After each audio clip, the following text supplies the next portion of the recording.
اور سیرت مصطفیٰ کی روشنی سے پرنور ہو جائیں ہمارے سینے، ہمارے اعمال، ہماری زندگیاں۔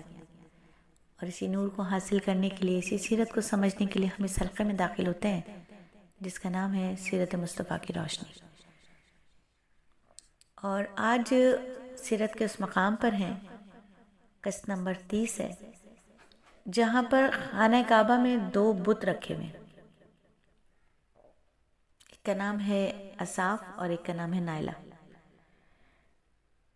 تو مشرکین جو تھے وہ ان بتوں کا طواف کیا کرتے تھے، اور طواف کے وقت خانہ کعبہ میں رکھے تھے اور وہ خانہ کعبہ کا طواف کیا کرتے تھے، تو یقیناً بتوں کا بھی کیا کرتے تھے۔ تو بتوں کا طواف کرتے اور خانہ کعبہ کا طواف کرتے وقت وہ ان بتوں کو چھوا کرتے تھے۔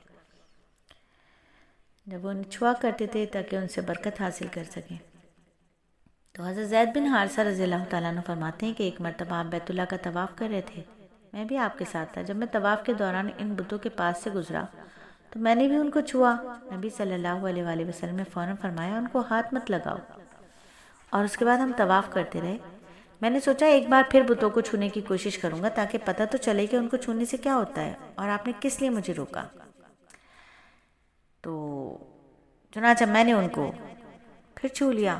تب آپ نے سخت لہجے میں فرمایا، کیا میں نے تمہیں ان کو چھونے سے منع نہیں کیا؟ اور میں قسم کھا کر کہتا ہوں کہ نبی پاک کبھی بھی کسی بت کو نہیں چھوا۔ نبی پاک صلی اللہ علیہ وآلہ وسلم نے کبھی بھی کسی بھی بت کو نہیں چھوا، یہاں تک کہ اللہ تعالیٰ نے آپ کو نبوت عطا فرما دی اور آپ پر وحی نازل ہونے لگی۔ اور اسی طرح اللہ تعالیٰ حرام چیزوں سے بھی آپ کی حفاظت فرماتے تھے۔ مشرک بتوں کے نام پر جانور قربان کرتے، پھر گوشت تقسیم کر دیا جاتا، پکا کر کھلایا جاتا، لیکن آپ نے کبھی بھی ایسا گوشت نہیں کھایا۔ آپ نے ایک بار ارشاد فرمایا، میں نے کبھی کوئی ایسی چیز نہیں چکھی جو بتوں کے نام پر ذبح کی گئی ہو، یہاں تک کہ اللہ تعالیٰ نے مجھے نبوت عطا فرما دی۔ اور اسی طرح آپ سے پوچھا گیا کہ کیا کبھی آپ نے بچپن میں کبھی بت پرستی کی؟ آپ نے ارشاد فرمایا نہیں۔ پھر آپ سے پوچھا کہ آپ نے شراب پی؟ آپ نے ارشاد فرمایا بالکل نہیں، حالانکہ اس وقت مجھے معلوم بھی نہیں تھا کہ اللہ کی کتاب کیا اور ایمان کی تفصیل کیا ہے۔ اس کے علاوہ بھی اس زمانے کے کچھ لوگ تھے جو جانوروں کے نام پر ذبح کرتے تھے گوشت، لیکن اس کا گوشت نہیں کھاتے تھے، شراب کو ہاتھ نہیں لگاتے تھے۔ آپ صلی اللہ علیہ وآلہ وسلم نے بچپن میں بکریاں چرائیں، آپ مکے کے لوگوں کی بکریاں چرایا کرتے تھے۔ معاوضے کے طور پر آپ کو ایک سکہ دیا جاتا تھا۔ آپ فرماتے اللہ تعالیٰ نے جتنے نبی بھیجے ان سب نے بکریاں چرانے کا کام کیا، میں مکے والوں کی بکریاں سکہ کے بدلے چرایا کرتا تھا۔ مکے والوں کی بکریوں کے ساتھ آپ اپنے گھر والوں اور رشتہ داروں کی بکریاں بھی چرایا کرتے۔ پیغمبروں نے بکریاں کیوں چرائیں؟